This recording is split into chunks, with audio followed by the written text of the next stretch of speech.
Lettre de Madame de Sévigné, au même, du jeudi 27 novembre 1664. On a continué aujourd'hui les interrogatoires sur les octrois. Monsieur le chancelier avait bonne intention de pousser Monsieur Fouquet aux extrémités et de l'embarrasser. Mais il n'en est pas venu à bout.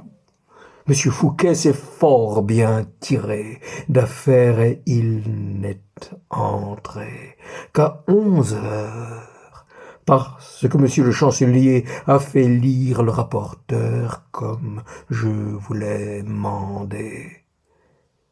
Et malgré tout, cette belle dévotion, ils disent tout le pis contre notre pauvre ami. Le rapporteur prenait toujours son parti parce que le chancelier ne parlait que pour un côté. Enfin, il a dit: voici un endroit sur quoi l'accusé ne pourra pas répondre. Le rapporteur a dit: ah, monsieur, pour cet endroit-là, voilà l'emplâtre qui le guérit. Et a dit une très forte raison. Et puis il a ajouté: monsieur, dans la place où je suis, je dirai toujours la vérité, de quelque manière qu'elle se rencontre.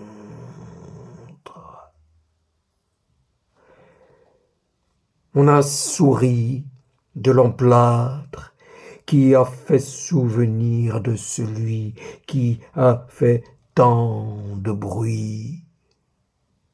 Sur cela, on a fait entrer l'accusé, qui n'a pas été 1 heure dans la chambre, et en sortant, plusieurs ont fait compliment à Dormesson de sa fermeté.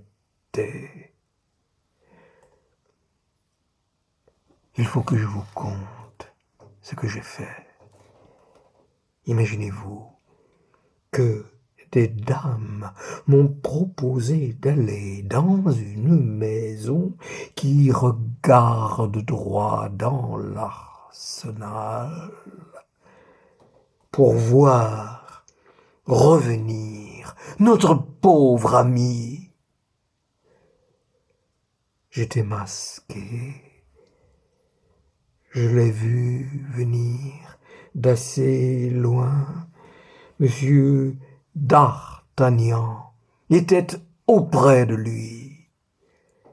50 mousquetaires à 30 ou 40 pas derrière. Il paraissait assez rêveur.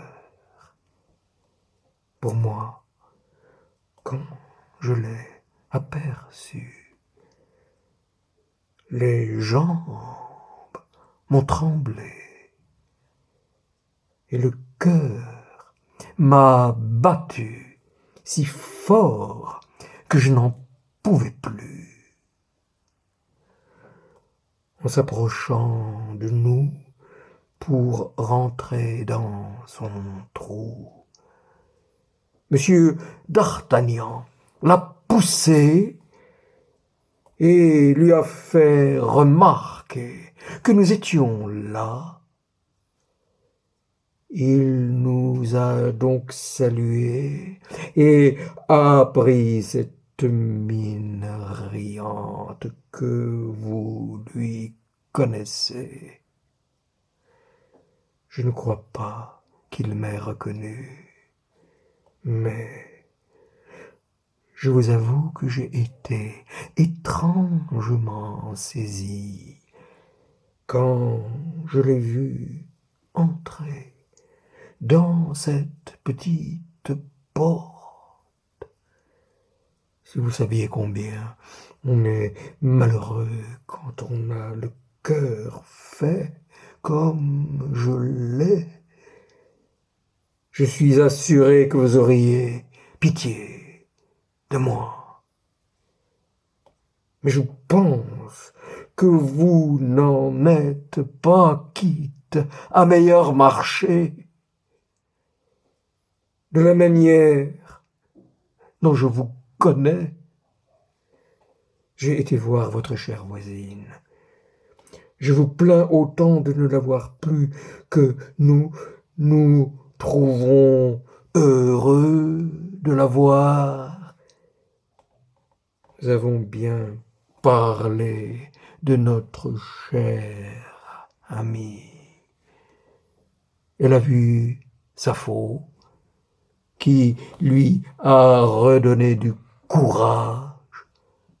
Pour moi, j'irai demain en reprendre chez elle, car de temps en temps je sens que j'ai besoin de réconfort. Ce n'est pas que l'on ne dise 1000 choses qui doivent donner de l'espérance, mais, mon Dieu, j'ai l'imagination si vive que tout ce qui est incertain me fait mourir.